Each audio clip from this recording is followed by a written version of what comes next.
आज हम पढ़ेंगे disaster management cycle. Disaster management cycle पे आने से पहले हम ये समझेंगे कि डिज़ास्टर थोड़ा सा जानेंगे कि डिज़ास्टर क्या होता है। द टर्म डिज़ास्टर जो है ये फ्रेंच लैंग्वेज जो है उसका वर्ड होता है डिज़ास्टर, इससे डिराइव की गई है, जो कि दो वर्ड्स की कम्बिनेशन का बना है। एक है डेस जिसका मतलब होता है बैड और दूसरा एस्टर जिसका मतलब होता है स्टार। दैट मीन्स कि term disaster refer to bad और इवल स्टार। तो ये है वहाँ से, तो आप समझ सकते हैं कि जब सितारे ख़राब हों तो क्या होता है, डिज़ास्टर होता है। ये इसका मीनिंग है। तो डिज़ास्टर होता क्या है, डेफिनेशन क्या है, is the catastrophic event. Catastrophic हो गया तबाही, कोई ऐसी तबाही that results into heavy losses in terms of human, animal and plant lives, injuries, disabilities and damage to property and environment. ऐसी तबाही जिसकी वजह से बहुत ज़्यादा नुकसान होता है, चाहे ह्यूमन बीइंग, एनिमल या प्लांट के लाइफ का इंजरीज़ होती हैं, डिसेबिलिटीज़ आती हैं, जहाँ क्या होता है प्रॉपर्टी और इन्वायरमेंट का डैमेज होता है। तो इसको हम फिर टर्म देते हैं डिज़ास्टर। नेक्स्ट जो है हम अब आ जाएंगे अपने टॉपिक का। डिज़ास्टर तो पता चल गया कि क्या होता है, कि कोई तबाही होना वो होता है डिज़ास्टर। अब डिज़ास्टर तो अलग अलग तरह के होते हैं, वो अलग से टॉपिक है, वो अलग से पढ़ाकर मैंने वीडियो चढ़ाया हुआ है। तो इसमें क्या है कि डिज़ास्टर मैनेजमेंट साइकिल जो आज का मेन जो टॉपिक है, इसमें बारे में पढ़ेंगे। इसमें ज़्यादातर क्या होता है कि स्टूडेंट जब कोई भी जो पढ़ते हैं वो कंफ्यूज होते हैं। कम्पिटिटिव की भी अगर तैयारी कर रहे हैं तो उसमें समझ नहीं आती कौन कौन से स्टेप हैं। तो इसमें मैंने सारी चीज़ें कवर की हैं कि स्टेप में क्या होता है, और क्लियर किया है कि किस स्टेप में क्या होता है। कई बार क्या होता है कि पता नहीं चलता और सारे के सारे स्टेप एक जैसे लगते हैं कि किस स्टेप में क्या होना है। और फिर कई बार कुछ चीज़ें होती हैं जो स्टेप क्या होता है कि क्वेश्चन में जो है ऑब्जेक्टिव टाइप में, या यूपीएससी या जो भी कम्पिटिटिव होते हैं एग्ज़ाम, उसमें जब स्टेप्स आते हैं तो बताए होते हैं सीक्वेंस वाइज, बताओ कि कौन सा स्टेप कब चलता है या क्या होता है। तो उसमें फिर हमें नहीं आता फिर करना, या हमें कंसेप्ट क्लियर नहीं होता तो फिर हम उसमें क्वेश्चन अपना गलत कर देते हैं। तो इसमें पूरा तरीके से क्लियर हो जाएगा आपको पढ़ने के बाद कि क्या क्या स्टेप्स होते हैं। तो डिज़ास्टर मैनेजमेंट जो होती है इन्वॉल्व क्या होता है, preparing for the disaster before it occurs. Disaster management cycle में क्या होता है कि हम प्रिपेयर करते हैं डिज़ास्टर होने से पहले को।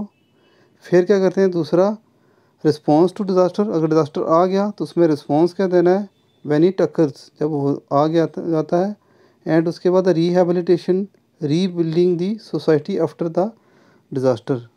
रिहेबिलिटेशन और बिल्डिंग करते हैं सोसाइटी की, और डिज़ास्टर के बाद ये होता है इन्वॉल्व, ये चीज़ें आती हैं डिज़ास्टर मैनेजमेंट साइकिल में। क्या क्या चीज़ आती हैं, एक तो डिज़ास्टर आने से पहले हम जो प्रिपेयर करते हैं प्रिपेयर, और जब आ जाता है तो उसके बाद उसको रिस्पॉन्स देते हैं in the form of rehabilitation, rebuilding of society. तो जो मेन एम है डिज़ास्टर मैनेजमेंट साइकिल का, वो क्या होता है, जो मेन है minimise the loss of life and property. जो अगर पूछे कोई कि डिज़ास्टर मैनेजमेंट का जो मेन एम है वो क्या है, कि प्रॉपर्टी और लाइफ का लॉस को मिनिमाइज करना, कम से कम लॉस हो नुकसान हो, इसके लिए फिर क्या करते हैं हम डिज़ास्टर का मैनेजमेंट करते हैं। तो उसके लिए एक साइक्लिक फॉर्म में ये चलता है मैनेजमेंट प्रोसेस, तो इसलिए इसका नाम है disaster management cycle. Disaster management cycle has 3 stages. इसकी 3 स्टेजेस होती हैं। तो कहाँ से शुरू होता है, कई बार जब हम किसी तरह के भी जब साइकिल पढ़ते हैं तो सबसे प्रॉब्लम ये आती है कि किताबों में लिखा होता है, वहाँ नंबरिंग नहीं दी होती कि कौन सा नंबर से शुरू करना है और कहाँ जाना है। तो इसलिए फिर वो हम छोड़ देते हैं क्वेश्चन, या फिर सही ढंग से समझते नहीं हैं और फिर वो भूल जाता है। तो कहाँ से शुरू होता है और क्या होता है, जैसे biogeochemical cycle, nitrogen cycle, carbon cycle, वो भी जब शुरू कहाँ से करना और कहाँ एंड होगा वो समझ नहीं आती, तो साइक्लिक वे में किताबों में तो उससे हमें डिफ़िकल्टी आती है। तो यहाँ पर हम सब क्लियर हो जाएगा कि कहाँ क्या क्या करते हैं डिज़ास्टर मैनेजमेंट साइकिल में क्या होता है। तो डिज़ास्टर मैनेजमेंट साइकिल की ये जो जनरली क्या होती हैं, 3 स्टेजेस होती हैं। एक होती है प्री फेज़, जो डिज़ास्टर आने से पहले की फेज़ होता है। दूसरा होता है इम्पैक्ट फेज़, जब डिज़ास्टर आता है उसको बोलते हैं इम्पैक्ट फेज़। तीसरा होता है कि डिज़ास्टर आने के बाद हम क्या रिस्पॉन्स करते हैं, कौन से स्टेप करते हैं, वो हो गया पोस्ट फेज़। तो जो 3 ये स्टेजेस होती हैं डिज़ास्टर मैनेजमेंट साइकिल की, ये चलती हैं 7 स्टेप्स में। इनके 7 स्टेप्स होते हैं आगे, उसमें ये कंप्लीट होती हैं 3 स्टेजेस। तो ये 1 बाय 1 हम पढ़ेंगे। तो ये 7 जो स्टेप्स होते हैं, ये होता है कि response, rehabilitation, reconstruction, development, prevention, mitigation और प्रिपेयर्डनेस। तो ये हैं 7 जो स्टेप्स हैं इन स्टेजेस के। तो ये 1 बाय 1 हम पढ़ेंगे। नेक्स्ट जो है हमारा आता है, ये है जो डिज़ास्टर मैनेजमेंट साइकिल है, इसको पहले हम समझेंगे। ये होती है साइकिल, इसको अगर समझेंगे, अगर आप दिमाग में रखेंगे तो इससे सारी चीज़ क्लियर हो जाएगी, कौन से स्टेप्स होते हैं, क्या स्टेज होते हैं। आप इसी साइकिल से सारा चीज़ें लिख सकते हैं और एक एक करके पूरा क्लियर कर देंगे कि किस स्टेज में क्या होता है, ताकि प्रॉब्लम ना आए। एग्जांपल्स के साथ हम इसको करेंगे। तो मैंने पहले बताया कि 3 स्टेजेस होती हैं, प्री स्टेज, इम्पैक्ट स्टेज और post disaster stage. Pre stage में जो है ये 3 जो होती हैं, पहली, दूसरी और तीसरी, ये 3 जो हैं स्टेप्स होते हैं जो प्री स्टेज में होता है, जो डिज़ास्टर होने से पहले होता है। Prevention, mitigation and preparedness.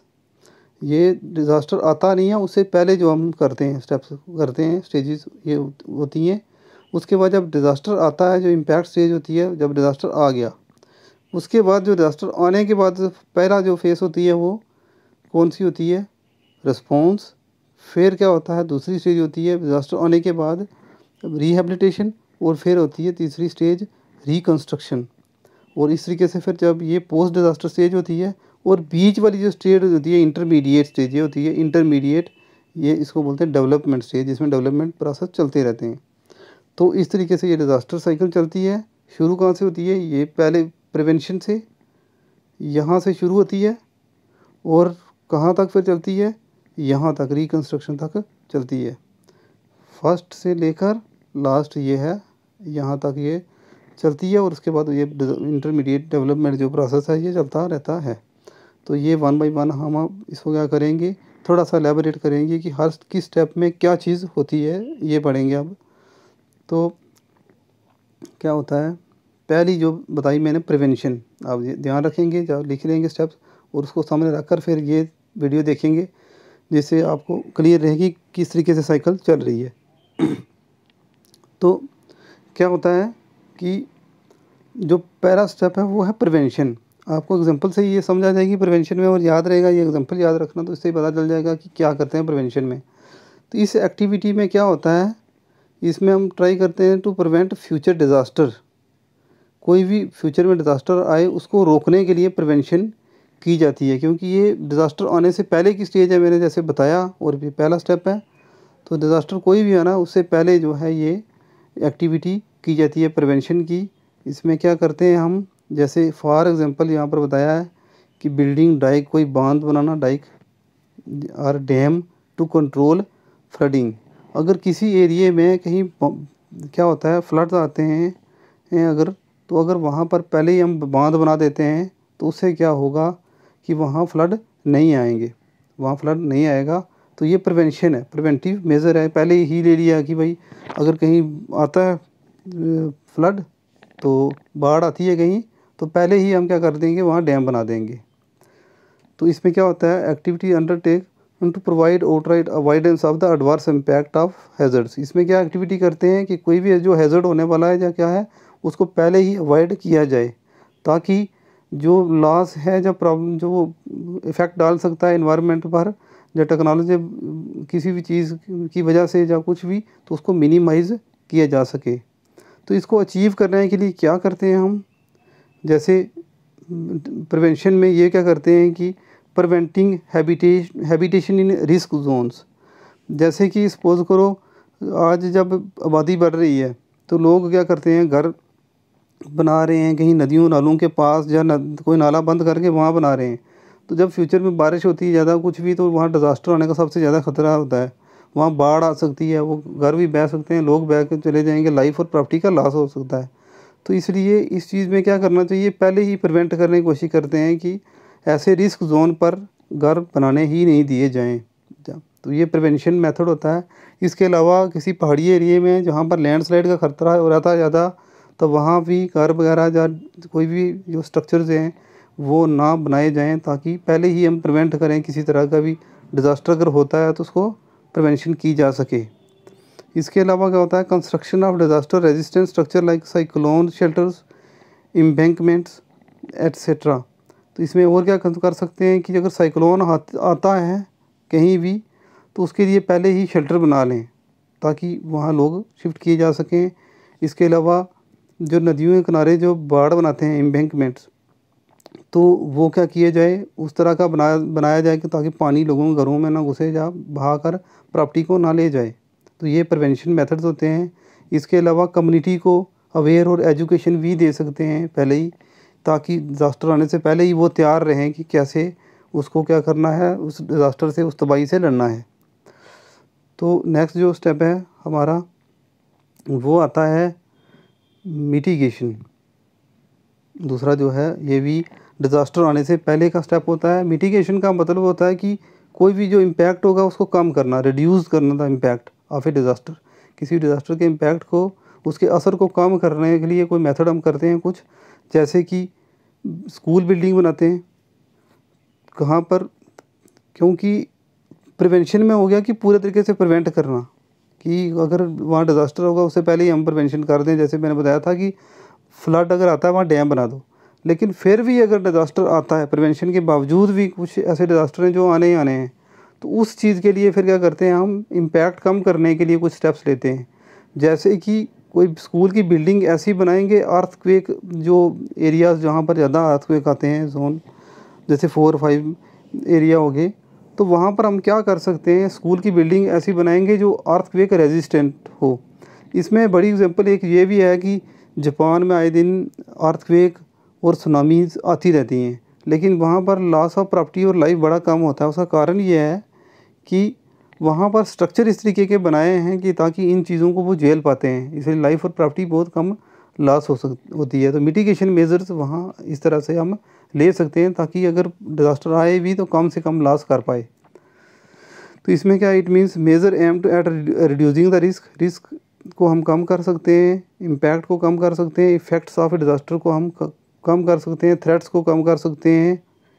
तो इसमें क्या होता है, कम्युनिटीज़ को हम इस तरीके से कैपेबल बना देते हैं ताकि वो डिज़ास्टर के साथ लड़ सके इफ़ेक्टिवली।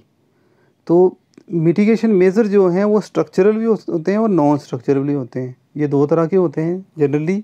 स्ट्रक्चरल मिटिगेशन मेजर्स कौन से होते हैं, जिसमें क्या करते हैं कि हम construction of dam, hazard resistant building, जैसे फ्लड आ रहा है तो उसमें डैम बना देंगे तो फ्लड नहीं आएगा, वो कर देंगे। जहाँ अर्थक्वेक आ रहा है तो ऐसी बिल्डिंग बनाएंगे जो अर्थक्वेक रेजिस्टेंट बिल्डिंग होगी। तो ये स्ट्रक्चरल है कि स्ट्रक्चर ऐसे बनाएंगे जिसकी वजह से इम्पैक्ट जो होगा, असर होगा जो हैज़र्ड्स का, वो इफेक्ट ना करे, कम पड़े। दूसरा होता है नॉन स्ट्रक्चरल मिटिगेशन मेजर्स हो गए, जिसमें स्ट्रक्चर वगैरह या बिल्डिंग या फिजिकल स्ट्रक्चर नहीं बनाएंगे। इसमें ऐसी पॉलिसीज़ बनाएंगे जैसे लैंड यूज़ कैसे करना है, लोगों को एजुकेशन देनी है डिज़ास्टर से लड़ने के लिए और उससे बचने के लिए। इसमें बहुत सारे जो गवर्नमेंट इनिशिएटिव लेती है, प्रोग्राम चलाती है डिज़ास्टर को लेकर, वो भी इन्वॉल्व होते हैं नॉन स्ट्रक्चरल मिटिगेशन मेजर में।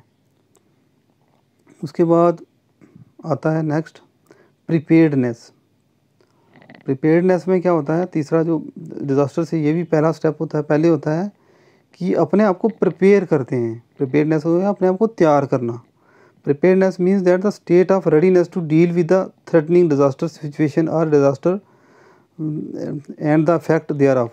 इसमें क्या करते हैं, अपने आप को रेडीनेस, स्टेट ऑफ रेडीनेस मतलब अपने आप को तैयार करना किस तरह का भी जो डिज़ास्टर की वजह से थ्रेट्स आने वाले हैं उनके लिए। तो इसमें एक्टिविटी में क्या किया जाता है, कम्युनिटी को प्रिपेयर किया जाता है डिज़ास्टर से लड़ने के लिए, जैसे कि इमरजेंसी ड्रिल्स वगैरह, प्री स्टॉकिंग रिलीफ इकट्ठा किया जाता है, स्टॉक किया जाता है। ये सारी चीज़ें होती हैं, प्रिपेयर्डनेस में ही आती हैं। तो इसमें क्या एक्टिविटीज़ और मेजर कौन से रहते हैं इन एडवांस में, ताकि ensure effective response to the impact of hazards, ताकि जो भी हैज़र्ड्स हों, डिज़ास्टर कोई आए, उनको जो इम्पैक्ट होंगे उसके लिए इफेक्टिवली हम उसको रिस्पांस दे पाएँ। इसमें क्या होता है, इंक्लूडिंग द इशुएंस ऑफ, इसमें क्या क्या चीज़ होती है, एक चीज़ होती है कि issuance of timely effective early warning. जैसे कहीं डिज़ास्टर आने वाला होता है, जहाँ कुछ ऐसे साइक्लोन वगैरह, तो पहले ही वार्निंग दी जाती है, चाहे किसी भी सायरन बजा कर दी जाए, या रेडियो या टेलीविज़न या से दी जाए, किसी भी तरीके से तो वहाँ दी जाती है, लाउड स्पीकर से चाहे दी जाए। एक चीज़ तो ये करते हैं प्रिपेयरनेस में कि प्रिपेयर रहते हैं। दूसरा, लोगों को एवैक्यूएशन करते हैं, के लिए हम टेम्परेरी एवैक्यूएशन कर दिया जाता है पहले ही प्रिपेयर, कि डिज़ास्टर आने वाला है, आया नहीं है, उससे पहले ही लोगों को वहाँ से इवैक्ट कर देते हैं। जैसे अभी मतलब एक साइक्लोन आया था, तो लोगों को पहले ही शेल्टर्स में दूर वहाँ से ले जाया गया था, ताकि जो है डिज़ास्टर का इफ़ेक्ट उन पर ना पड़े। तो उनको इस तरह से, अगर वो कहीं थ्रेटन लोकेशन पे हैं, ख़तरे में हैं, वहाँ से उनको हटाया जाता है। ये प्रिपेयरनेस में आता है पहले ही। तो preparedness can be carry out by the following veg.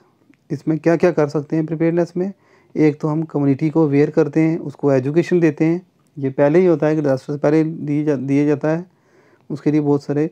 इसके अलावा preparation of disaster management plans बनाए जाते हैं पहले ही, कि अगर डिज़ास्टर आएगा तो कैसे हम उसको लड़ेंगे, कैसे उससे बाहर निकलेंगे।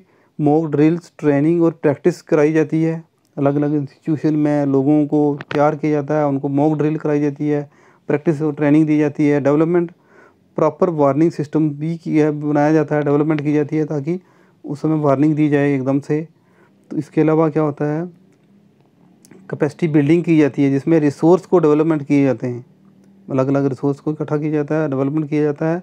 और दूसरा क्या होता है कि ट्रेनिंग दी जाती है, अलग अलग जगह पर ट्रेनिंग वगैरह ऑर्गेनाइज की जाती है, ताकि किस तरीके से इफ़ेक्टिवली हम डिज़ास्टर को मैनेज कर सकते हैं, इसके लिए तैयार किया जाता है इसमें प्रिपरेशन में। तो ड्रिल वगैरह, ट्रेनिंग वगैरह सब दी जाती है डिज़ास्टर आने से पहले। अब जो नेक्स्ट आता है, जो वो है कि डिज़ास्टर अब आ गया। अब 3 स्टेप तो हो गए पहले, क्योंकि ये सारे के सारे प्री स्टेज के स्टेप थे। अब जब डिज़ास्टर आ गया, तो डिज़ास्टर होता क्या है? An event that causes significant damage to people, property and infrastructure. ऐसा इवेंट जिसकी वजह से क्या होता है, लोगों को नुकसान होता है, उसकी प्रॉपर्टी को नुकसान होता है और इंफ्रास्ट्रक्चर को नुकसान होता है। जैसे एक डिज़ास्टर की आप पिक देख पा रहे हो, यहाँ पर एक कोई सिटी है जहाँ पर फ्लड आया हुआ है और बहुत सारे घर वगैरह डूबे हुए हैं, और यहाँ पर अगर लोग होते तो ये क्या होते, डूब जाते नीचे। तो इसके लिए इनको पहले ही अगर वार्निंग दी होती और इवैक्यूएशन करवाया होता, तो लोगों की कम से कम लाइफ तो बच गई होती। तो इसमें क्या होता है, ये होता है डिज़ास्टर। अब डिज़ास्टर के बाद क्या स्टेप्स हैं, वो हम 1 बाई 1 पढ़ेंगे। डिज़ास्टर के बाद सबसे पहला जो स्टेप होता है, वो होता है रिस्पॉन्स, कि हमारा रिस्पॉन्स क्या है। जैसे कि क्या होता है कि स्टिमुलस और रिस्पॉन्स का, अगर हमने साइंस में ऐसे भी पढ़ा हो कि जैसे अगर कोई आग जलाई हुई है, तवा रखा हुआ है और रोटी बना रहे हैं वहाँ पर, और अगर हमारा हाथ तवे में लग गया, तो हमारा रिस्पॉन्स क्या होगा कि हम एकदम से उसको पीछे खींचेंगे हाथ को, अगर गर्म लगेगा तो। वही बात यहाँ पर है कि जैसे डिज़ास्टर आया, तो सबसे पहला एक्टिविटीज़ क्या होगी कि हमारा रिस्पॉन्स क्या रहेगा, क्या रिस्पॉन्स देंगे हम। तो रिस्पॉन्स एक्टिविटी अकर during immediately after following disaster. जैसे डिज़ास्टर आता है, उसके बाद जो सबसे पहली एक्टिविटी होती है, उसको बोलते हैं रिस्पॉन्स। तो रिस्पॉन्स क्या करता है, provides emergency assistant to the victims of a disaster. Emergency में जो, जैसे कोई हॉस्पिटल है, जब कुछ सबसे पहले एमरजेंसी वार्ड में लिया जाता है, इसी तरीके से सबसे पहले एमरजेंसी असिस्टेंट जो दिया जाता है डिज़ास्टर में विक्टिम को, वो होता है रिस्पॉन्स। इससे क्या होता है कि रिड्यूस करता है possibility of a secondary damage, ताकि फर्दर कोई डैमेज ना हो, उसके लिए सबसे पहले एमरजेंसी असिस्टेंस दिया जाता है विक्टिम्स को। तो response measures are taken to minimise the effects. Response इसलिए किया जाता है ताकि जो इफेक्ट्स जो आ गया डिज़ास्टर, उसके इफेक्ट्स को कम से कम किया जाए।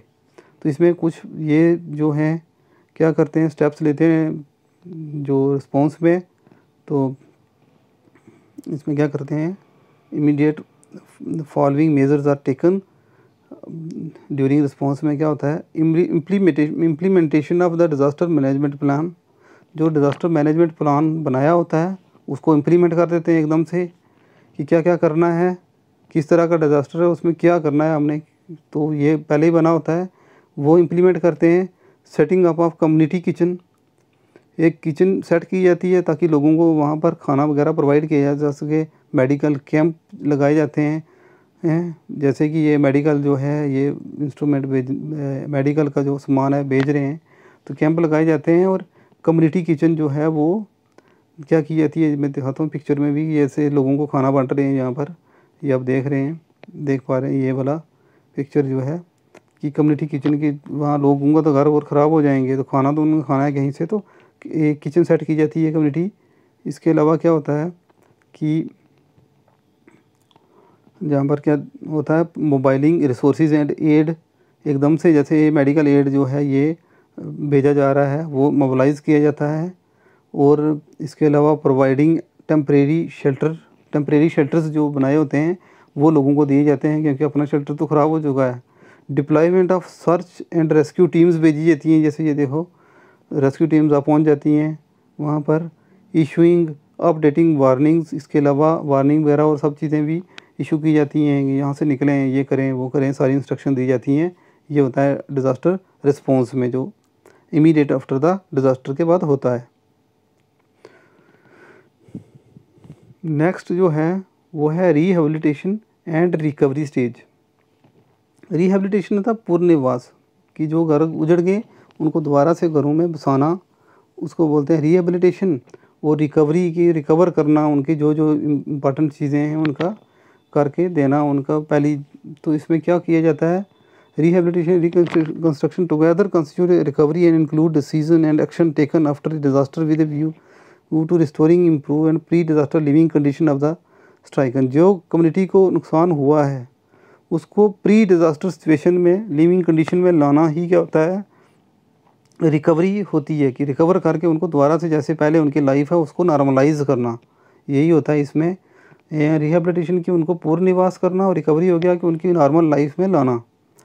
While encouraging facilitate necessary adjustment to reduce the, इसमें नेसेसरी चीज़ें भी प्रोवाइड की जाती हैं, एडजस्टमेंट की जाती हैं। It affords an opportunity to develop and apply disaster risk reduction measures.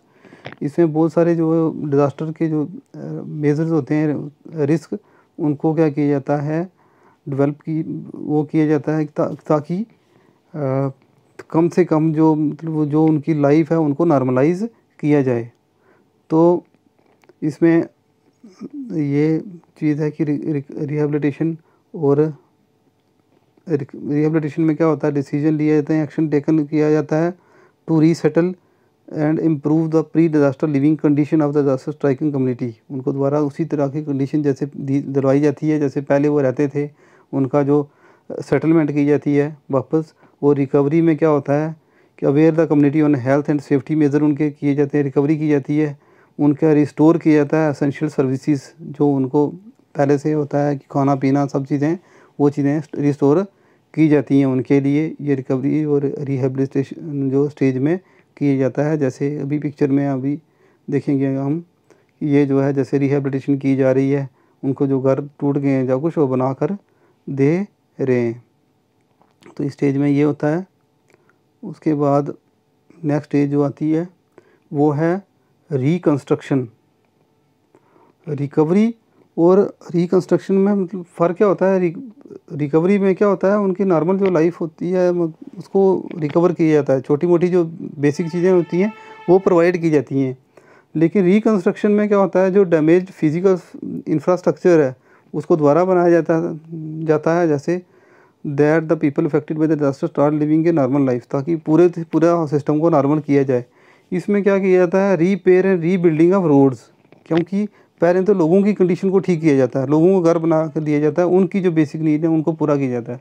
उसके बाद वहाँ की जो एरिया की, पूरे एरिया की जनरल जो रोड वगैरह ख़राब हो गई है उनको रिपेयर करा शुरू किया जाता है, जिसमें कि ये थोड़ा टाइम प्रोसेस होता है। रिकवरी तो इमीडिएट कर दी जाती है, रिकंस्ट्रक्शन में टाइम लगता है, फिर रोड वगैरह को रीबिल्ड शुरू किया जाता है। स्कूल हॉस्पिटल्स को दोबारा रिस्टोर करने के लिए रीबिल्डिंग और सब चीज़ें की जाती हैं। बिजली और टेलीफोन लाइंस को ठीक किया जाता है। ड्रिंकिंग वाटर रिसोर्सेज और हाउसिंग एक्स्ट्रा जो है सब चीज़ों को जो हैं उनको दोबारा से रिस्टोर किया जाता है। तो इसमें जो मेन चीज़ है रिकंस्ट्रक्शन में वो क्या है, इंफ्रास्ट्रक्चर और जो प्रॉपर्टी है उसको रिस्टोर किया जाता है। तो जो लास्ट स्टेप आता है वो आता है development. Last step is the development होता है फिर, क्योंकि ये तो स्टेप हो गया रिकंस्ट्रक्शन तक, ये था पोस्ट जो फेज स्टेज होती है आफ्टर डिज़ास्टर। तो इंटरमीडिएट स्टेज होती है डेवलपमेंट स्टेज, ये चलती रहती है डिज़ास्टर के बाद। एक होती है प्री स्टेज, इम्पैक्ट स्टेज हो गया। जब प्री स्टेज हो गया तो पहले डिज़ास्टर से इम्पैक्ट हो गया डिज़ास्टर के टाइम, और पोस्ट स्टेज जो रिकंस्ट्रक्शन तक हमने पढ़ी, यहाँ तक हमने जो पढ़ी। उसके बाद जो इंटरमीडिएट स्टेज होती है वो होती है डेवलपमेंट स्टेज। इसमें क्या करते हैं कि इस तरीके से हम अपने आप को कैपेबल बनाते हैं ताकि किसी तरह का भी डिज़ास्टर या कुछ भी आए, शॉक्स आए, उसको कम किया जा सके। जैसे कोई भी जो नॉर्मल टाइम पे कोई भी कंट्री जो अपनी डेवलपमेंट करती रहती है ऑल अराउंड, वो प्रोसेस चलता है इसमें डेवलपमेंट में। फॉर एग्जांपल यहाँ पर क्या है, एक एग्जांपल ये है, to ensure the agriculture and growth and development that it has enough food reserve that can meet the food requirement even if a large proportion of the country is adversely affected by disaster causes crop losses। कि कहीं किसी area में, किसी country के या किसी state में क्या होता है कि अगर क्रॉप लॉस हो जाती है, वो चाहे फ्लड की वजह से हो या ड्रॉट की वजह से हो, तो उसमें फसल नहीं होती। तो इसमें पहले ही हमें इस तरह की डेवलपमेंट की होनी चाहिए कि ऐसा स्टेप लिया होना चाहिए कि हमने क्या किया होना चाहिए कि हम इनफ फूड रिज़र्व कर लें, फूड ग्रेन चाहे जो भी है उसको रिज़र्व करके रखें। अगर कहीं कोई क्रॉप लॉस वगैरह या इस तरह का डिज़ास्टर होता है, ड्राट आता है या फ्लड, तो हमारी क्रॉप नहीं होती, तो हम ताकि लोगों को फूड रिक्वायरमेंट है वहाँ की वो पूरी कर सकें। तो ये डेवलपमेंट में होता है कि इस तरह के स्टेप्स करते हैं। इसमें एक जो है एक फेमस जो है मशहूर पुरानी कहावत है कि ये डेवलपमेंट में जो हम बता सकते हैं कि save something for a rainy day. Development में ये समझ सकते हो आप, इसको इसी तरीके से याद कर सकते हो कहावत से कि save something for a rainy day. तो this is all about the disaster management cycle. Thank you.